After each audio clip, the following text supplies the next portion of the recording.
Many years ago, I bought this Remington 850 hair mist hair dryer to try out because I love vintage hair equipment. But I had heard that in the 1970s, some companies used asbestos as like a heat shield liner in their hair dryers.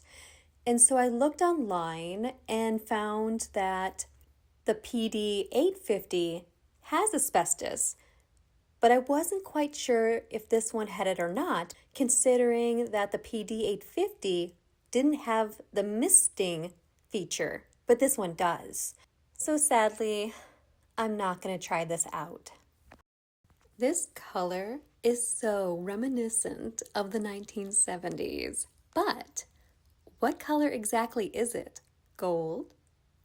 Brown? Orange? Let me know.